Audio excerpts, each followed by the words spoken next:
Halo siswa-siswa sekalian, kita bertemu lagi dalam pelajaran Bahasa Indonesia. Pada kesempatan kali ini saya akan menjelaskan cara mengidentifikasi karakteristik hikayat. Sebelum itu, kita ketahui dulu pengertian dan tujuan dari hikayat. Hikayat adalah karya sastra lama berbentuk prosa yang berisi cerita.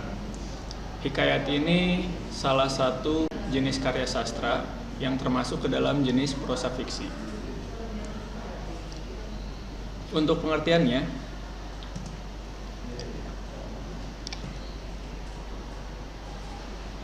pengertian dari hikayat adalah karya sastra lama berbentuk prosa yang mengisahkan kehidupan keluarga istana. Jadi, karya sastra ini berbentuk cerita, tapi ceritanya menjelaskan tentang kehidupan keluarga istana, kesaktian tokoh keluarga istana, dan lain sebagainya. Lalu untuk tujuan dari hikayat ini sebagai media hiburan untuk membangkitkan semangat juang atau sekedar bercerita. Hikayat ini diceritakan secara lisan turun-temurun dan tidak diketahui pengarangnya. Untuk karakteristik hikayat, di sini ada 5. Yang pertama, kemustahilan. Kemustahilan ini berarti di dalam hikayat tersebut diceritakan hal-hal yang tidak masuk akal. Yang kedua, karakteristik hikayat yang kedua adalah adanya kesaktian tokoh. Jadi di situ diceritakan tokoh-tokoh yang sakti. Yang ketiga, seperti yang saya sebutkan tadi, anonim, yaitu tidak diketahui pengarangnya. Dan yang keempat, istana sentris, bercerita tentang keadaan lingkungan istana atau berkisar tentang kerajaan. Alur berbingkai adalah alur yang menceritakan kembali. Jadi tokoh tersebut menceritakan kembali sebuah cerita. Jadi di dalam alur ada alur lagi.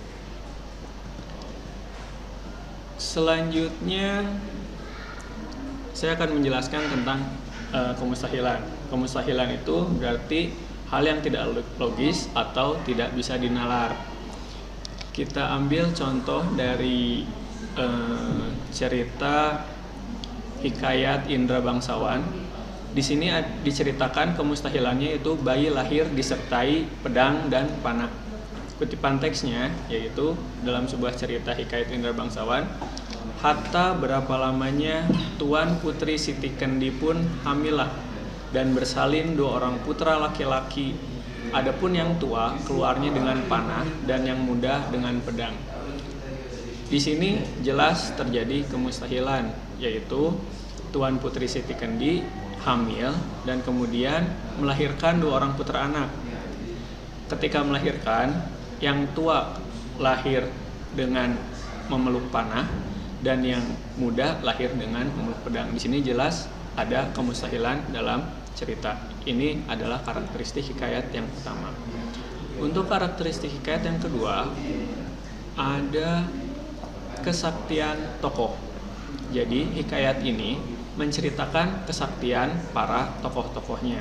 Di sini saya akan berikan sebuah contoh tentang kesaktian.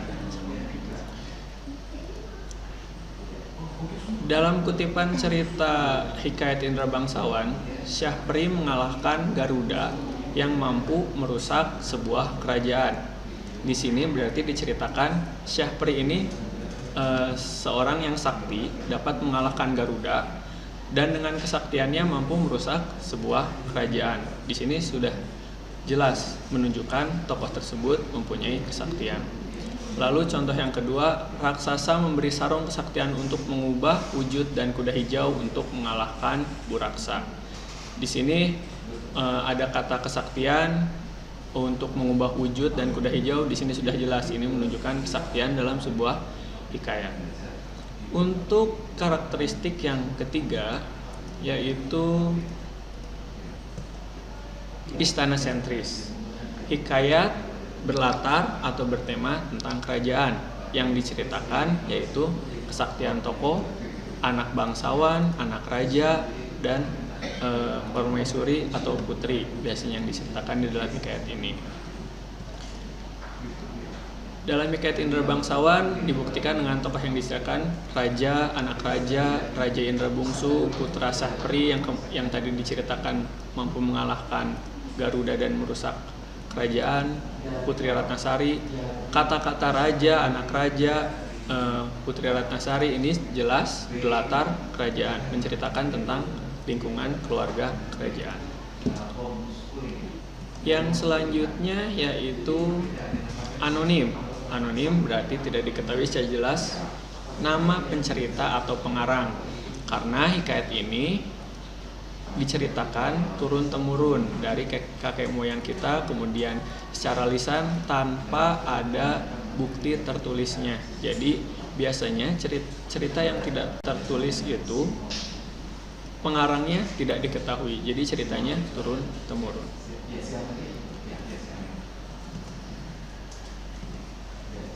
Nah, selain kita membahas karakteristik hikayat, ada juga ciri kebahasaannya.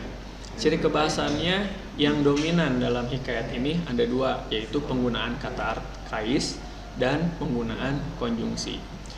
Penggunaan kata arkais yaitu kata-kata yang sudah jarang digunakan atau bahkan sudah asing disebut sebagai kata-kata arkais. Contoh, hata, mahligai, sahdan.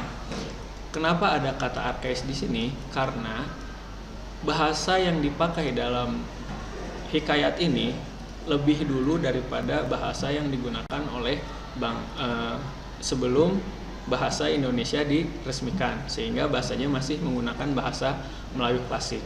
Jadi kata-kata arkais ini masih ada dalam hikayat tersebut. Yang kedua, ciri kebahasaannya adalah penggunaan konjungsi. Penggunaan konjungsi, biasanya konjungsi yang dipakai adalah konjungsi urutan waktu dan peristiwa.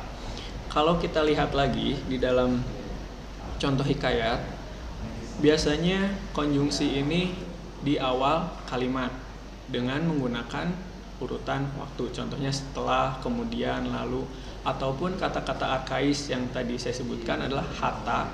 Hata itu termasuk ke dalam konjungsi juga, tapi konjungsi dalam Melayu klasik yang artinya kemudian. Mungkin seperti itu saja yang bisa saya sampaikan dalam penjelasan identifikasi hikayat. Sekian dan terima kasih.